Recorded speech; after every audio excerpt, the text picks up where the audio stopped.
دغه خپرونه تاسو ته د ډیوا ګروپ او امارت ګروپ لخوا وړاندې کیږي. د پاکستان او هند د لوبې پر مهال د دواړو هېوادونو د پخوانیو لوبغاړو لفظي شخړه. پاکستان او هند د روان شلوریز نړیوال جام په دوام پرون د نیویارک په ناساو کاونټي لوبغالي کې سره مخامخ شول. دغه لوبه پاکستان په ډېره اسانۍ او خورا کم توپیر هند ته وبایلله. د لوبې سره هم مهال په بیلابیلو پاکستاني او هندي رسنیو کې پخوانیو لوبغاړو او د کرکټ تحلیلګرانو بحث کاوه. د پاکستان ملي لوبډلې پخواني لوبغاړي کامران اکمل په یوه ټلویزیوني مرکه کې د هندي برحاله لوبغاړي هربجن په نښه کولو سره توکمپال او تعصبي څرګندونې وکړې. د اکمل دې څرګندونو چې سېنګ مذهب ته سپکاوی بلل کیږي پراخ غبرګونونه راپارولي.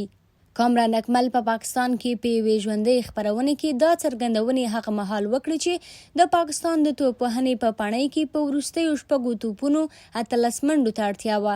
تبصره کوونکو په دې بحث کاوه چې آیا له ارشدیپ به دا منډې پوره شي که نه. نو په ورته وخت اکمل جانجالي او ناندرۍ پارونکې خبرې وکړې. نوموړي وویل وروستی ور باید د ارشدیپ لخوا ترسره شي او دا هم وټاکل شي.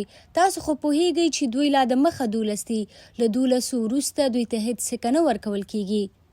د هند ملي لوبډلې پخواني لوبغاړي او په هندي رسنیو کې مشهورې څیرې هربجن سېنګ په ایکس شبکه کې د کامران اکمل دغو پارونکو څرګندونو ته توند غبرګون ښودلی.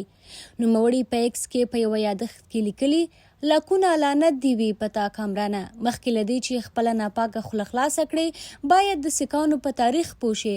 موږ سیکانو خپلې خویندې او میندې هغه مهال وژغورلې چې یرغلګرو به رمته کړې وي او د شپې 12 بجې وي.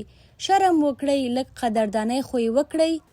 دا په داس حال کې ده چې د 12 بجو روایت د مغولو د امپراتورۍ وخت ته ورګرځي او کامران اکمل د مغولو د امپراتورۍ پر مهال پر سیکانو د ظلم او د دوی له لوري د خپلو برمته شویو ښځو د خلاصون لپاره د شپې د 12 بجو د عملیاتو پیغور ورکړی.